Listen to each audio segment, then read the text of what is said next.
Hi guys, Steph here.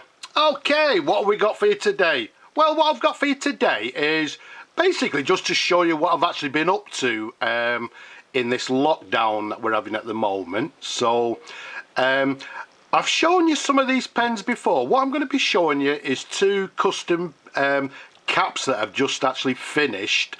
Now, for you regular viewers, you will know that I've actually done some of these before, so if you're interested, go and have a look at them.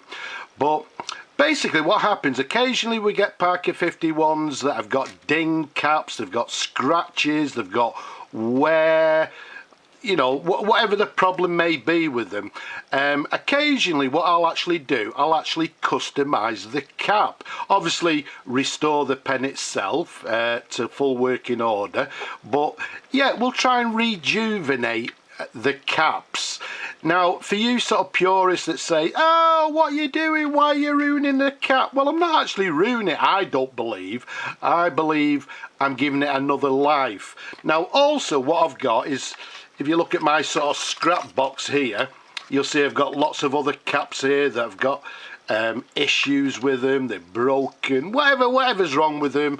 But, you know, sooner or later what I'll do is I'll customize them. So let's get straight into it. It's not going to be a review as such, just literally just to show you the pens. Let's pop that one to one side. Now, what we've got here is an absolutely stunning, as I say, both Parker 51s. This one's a Burgundy. Judging by the nib, I'm dating it to 1950s. As I say, it's in Burgundy. And the thing that I'm actually showing you is the custom cap.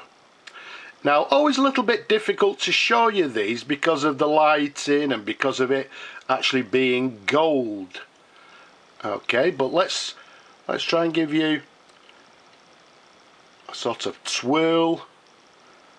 And what you can see, this one is, it's like a textured effect, and you can actually feel the texture of the sort of hand engraved, if you like. And if you look to the bottom there, what I've actually done, I've left a little bit of a sort of blank ring down the bottom there just to make it look a little bit nicer. But all in all, absolutely gorgeous. And to be quite honest with you, they actually look a lot nicer in the hand or in real life.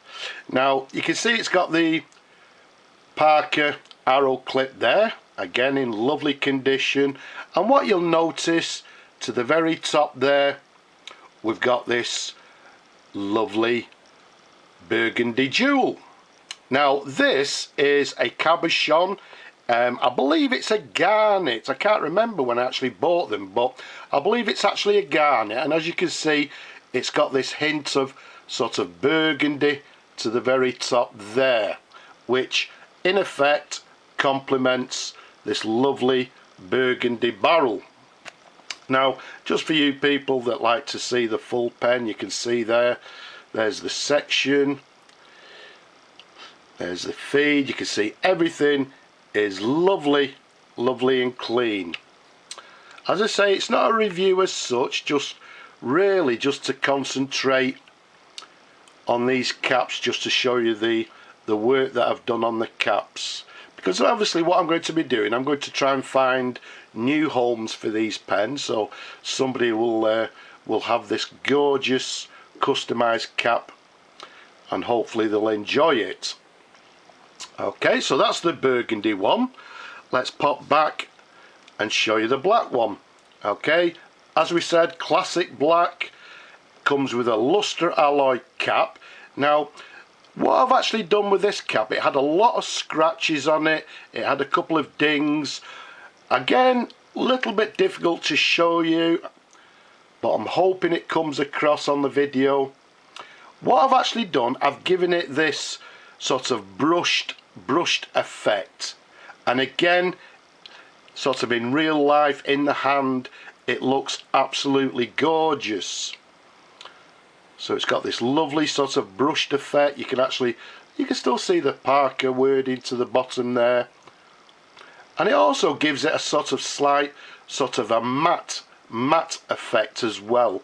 But as I say, it came very scratched, a couple of dings in it. So again, in my personal sort of opinion, an absolutely, well, a very much improved cap, and it looks absolutely stunning.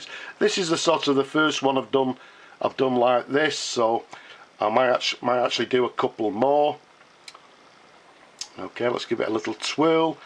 As before, you can see it's got the chrome Parker arrow clip there, and in this case to the very top there we've got a black jewel, and this jewel, if I remember correctly, I think is what they term as the jet. It's a semi-precious stone. So all in all, absolutely gorgeous, totally individual, and well, basically you're not going to find another one out there. So let's bring them both together. Let's give you some different angles. Okay, there we go. So as I say, they've not, you know, these are not caps that have been ruined. They had issues with them, and again, in my opinion, a vast improvement. Now, last time I did a video on these, somebody said to me, oh yeah, but what have you done? Have you just simply glued a jewel to the top? Well, the answer is no, I haven't. What I've actually got is, as I say, I've got these garnet stones here, and I've got these, as I say, these jet stones, the black ones. And if we actually just, let's get one out for you. Okay, let's put that to one side. Let's bring it nice and close, so if I can find it. Very fiddly, so you can imagine what it was like to work with, but there we go. So as you can see, it's a cabochon. It's got this flat, if you like, the back side of it is flat, and obviously to the top it's got this sort of curve. And what I actually did is actually ground out the inside, or the back of the jewel on both cases. We ground out a sort of a concave area to the back, and then what we did, we epoxied a sort of, again, another jewel, original Parker jewel, but you know, in some cases I've got broken ones, I've got some that are in bad condition, so I tend to use them. So again, we ground out the back of the cabochon, we got the jewel, and the jewel, what we did, we had to work the jewel because we had to make it a lot smaller and a lot thinner. In fact, what I'll actually do, let's sort of take this one out. Is it coming out? Yes, it is.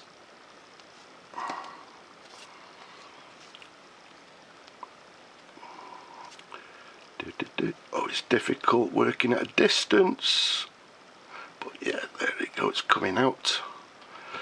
So you can see they're nicely, well, not stuck in, but they're nicely inside the cap there. And then let's show you what I've actually done.